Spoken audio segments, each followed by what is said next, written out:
रहे हैं RTI investigation news 18। Education का गिरता हुआ मियार जिम्मेदार कौन? क्या तालीम हमारे लिए जरूरी है? शहर भुसावल में एमपीजे टीम ने एजुकेशन को लेकर आम जनता को जागरूक किया कि एजुकेशन हमारे लिए कितना जरूरी है, हमारे बच्चों के लिए कितना जरूरी है। इसको लेकर जो गवर्नमेंट से मिलने वाली सुविधा और स्कूलों से जो मिलने वाली जो सुविधा है उसको लेकर एमपीजे टीम ने शहर भुसावल में एक प्रोग्राम लिया जिसमें काफी तादाद में लोगों ने हिस्सा लिया। 5 से 6 चीजें हमारे सामने आई कि जिनकी वजह से आज हालत जो है मुसलमानों के वो गिर रहे हैं, वो कम हो रहे हैं। उसमें सबसे पहला पॉइंट था वालिदैन, उसमें दूसरा पॉइंट था तालिब इल्म, उसमें तीसरा पॉइंट था स्कूल और जो हमारे टीचर्स है वो, उसमें चौथा पॉइंट था स्कूल इंतजामिया जिसे आप सब लोग मैनेजमेंट कहते हैं, और छठा पॉइंट उसके अंदर था लीडर।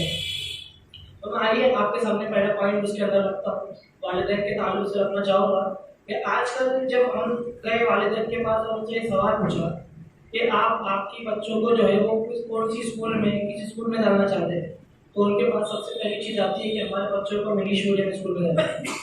जब उनसे पूछा गया कि हमारे इदारों में ऐसी क्या चीज़ है जिसकी वजह से आप उर्दू मीडियम और हमारी मादरी जबान को छोड़कर इंग्लिश मीडियम और गैरों की तरफ जाए, तो उन्होंने इस बात को तस्लीम किया कि हमारी स्कूलों के अंदर बच्चों की चीटिंग करने के अलावा कोई और स्किल्स डेवलप नहीं होती। आज हमारे 10वीं या 12वीं जमात के अंदर जिस तरीके से और जिस फख्र के साथ और जिस शान के साथ चीटिंग कराई जाती है, दूसरी स्कूलों में इस तरीके से चीटिंग नहीं कराई जाती। बच्चों को 8वीं तक पास कर दिया जाता है, तो सबसे बड़ा एक रूल लागू किया गया कि 8वीं तक बच्चों को पास करो। 8वीं तक बच्चों को पास करने के बाद बच्चा जो है वो डिपेंड हो जाता है। अब उसको बोलते एक तरीके से हमारे खाने जबान में तो उसे आयता खाने की आदत हो जाती है। अब वो उस पर डिपेंड हो गया। 9वीं में जैसे तैसे वो पास हो जाता, 10वीं में से चीटिंग करा दी जाती, 11वीं भी वो जैसे तैसे पास हो जाता, उससे 12वीं में फिर चीटिंग कराई जाती। लोग जो है वो सैकड़ों की तादाद में यहाँ पर इस शहर में, भुसावल शहर में है, लेकिन हमारी movement for piece and justice का जो पम्फलेट है उसकी पहली लाइन लिखी है, तालीम का गिरता हुआ मेरा जिम्मेदार कौन। ये एक ऐसा कैप्शन था या एक ऐसा स्टेटमेंट या जुमला था जो किसी को भी झिझोड़ने के लिए काफ़ी था। लेकिन आप देखिए कि यहाँ पर उस फील्ड से रिलेटेड लोग नदारद है, यहाँ पर गायब है, जो वाकई में उस मैदान से वाबस्ता है। जाहिर सी बात है कि 1000 पम्फलेट जो है वो हमारे लोगों के उन तक पहुँचे होंगे, ये तो बात हुई ही होगी और किसी न किसी जरिए से उन तक ये बात पहुँची भी होगी। तो बड़ी अफसोस का मकाम है कि कम से कम इस संजीदा मौजू पर मिल बैठकर बात करने, समझने और समझाने के लिए हम आकर बैठने के लिए भी तैयार हैं। बहरहाल आप जो लोग आए हैं, मैं इस लिहाज से आपको बहुत कीमती और वैल्यूएबल मानता हूँ, और आपका यानी जिसको कहें कि अभिनंदन या आपको जो है आपका जो है वो इस्तेमाल भी करता हूँ कि आप लोग जो है वो काबिल मुबारकबाद भी है कि आप कम से कम इस मौजू पर बैठकर जो बात सुनाने के लिए यहाँ पर आए हैं।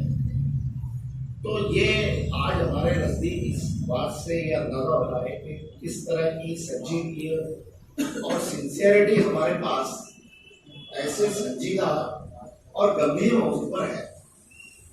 चाय खानों पर, नुक्कड़ पर, कट्टों पर बैठकर बहस मुबाहिसे और गुफ्तगू करना ये अलग चीज़ होती है, लेकिन कोई संजीदा काम और लाहे अमल मुरतब करने के लिए और प्रैक्टिकली उसके लिए कुछ करने के लिए खड़ा होना ये अलग बात होती है।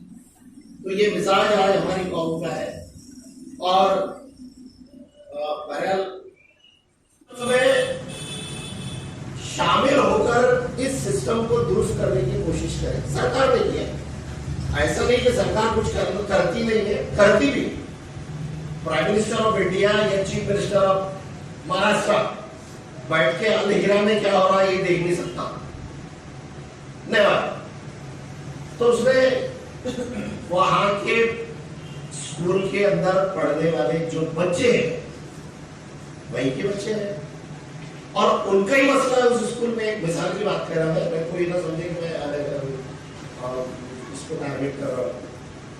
तो वो स्कूल की खराबियां क्या है, उसके परेशानियां क्या है, उसमें क्या क्या मसले हैं, वो लोग उसी स्कूल के मसले को वहां के पेरेंट वही के सरपरस्त और वालिदैन इसी तरह से कुवैत के ऊपर भी से जस्टिस पूरे मुल्क में 23 राज्य में काम कर रही है, 23 स्टेट्स में वर्क कर रही है। तो मैं प्रोग्राम को आगे बढ़ाते हुए इसमें शायद ऐसा मतलब बुलाना चाहूँगा कि वो एमपीजे का तारुफ थे, शायद इसकी तरफ आए। ऑक्सीजन नहीं थे, डॉक्टर्स नहीं थे, नर्सेस नहीं थे, मेडिकल नहीं थे। एमपीजे ने वो सर्वे किया, उस सर्वे करने के बाद वो सारी सर्वे रिपोर्ट्स कलेक्ट किए पूरे महाराष्ट्र की, और जो इसके पहले के जो आरोग्य मंत्री थे राजेश टोपे साहब, उनको पूरे सर्वे वो जो पूरे सर्वे रिपोर्ट देने के बाद पता लगा कि कहाँ पर हमारे कौन से फील्ड में कितनी वैकेंसीज है और हमें भरना चाहिए। उसके बाद RTI News 18 Right to Information